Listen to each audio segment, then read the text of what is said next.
Hi all, welcome to Sukash life style. எல்லோரும் எப்படி இருக்கீங்க? நீங்கள் எல்லோரும் நல்லா இருக்கீங்கன்னு நம்புகிறேன். நாங்களும் நல்லாயிருக்கோம். இது நான் ஊரில் எடுத்த ஒரு மினி விலாக் தான். இது ரெசிபி வீடியோ.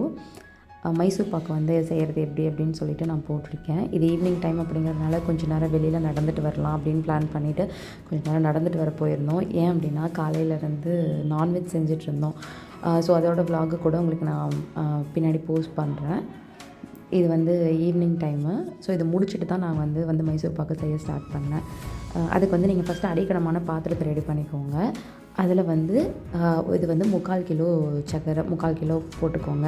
நான் இப்போ 1/4 கிலோ கடலை மாவுக்கு தான் செய்ய போகிறோம். அப்புறம் அந்த சர்க்கரை முழுகிற அளவுக்கு அதை விட கொஞ்சம் அதிகமாக தண்ணி சேர்த்துக்கோங்க.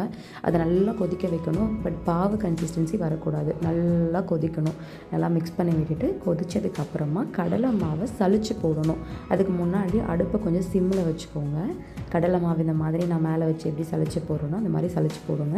சிம்மில் வச்சுக்கோங்க. ப்ளஸ் கரண்டி யூஸ் பண்ணாதீங்க. இந்த மாதிரி குச்சி, இந்த குச்சி நம்ம களி கலருவாங்கல்ல, ஸோ அந்த குச்சி நீங்கள் நல்லா மிக்ஸ் பண்ணாமல் விட்டுட்டீங்க அப்படின்னா கட்டி ஆயிரும். கட்டி ஆயிடுச்சு அப்படின்னா உங்களுக்கு அந்த மைசூர் பாவு அவ்வளோ சாஃப்டாக வராது. ஸோ அதனால் நல்லா கையை விட்டுட்டு அந்த கட்டி வராமல் இருக்கிறதுக்காக கலரை விட்டுட்டே இருங்க. நல்லா மிக்ஸ் பண்ணணும். இதை பண்ணி முடிச்சுட்டு நீங்கள் கொஞ்சம் நீங்கள் நெய் ஆட் பண்ணணும். கொஞ்சம் கொஞ்சமாக நெய் ஆட் பண்ணிக்கிட்டே இருங்க. அப்போ தான் கீழேயும் உங்களுக்கு அடி பிடிக்காமல் இருக்கும். ஸோ மீன்வைல் இந்த சைடில் ஒரு பெரிய பராத்தை எடுத்துகிட்டு அதில் ஃபுல்லாக நெய்யை தடவிக்கோங்க. இது எதுக்கு அப்படின்னா அது பாவு காய்ச்சினதுக்கப்புறம் நம்ம எடுத்து அந்த பிளேட்டில் தான் மாற்ற போகிறோம். ஸோ இதை நல்லா மிக்ஸ் பண்ணிகிட்டே இருங்க. இதில் நாங்கள் நெய் போட்டுட்டோம், அந்த கிளிப் மட்டும் ஆட் பண்ணல. நான் அந்த ஒரு 1/4 லிட்டர் இது போட்டுட்டேன், நெய் ஃபுல்லாகவே போட்டுட்டேன்.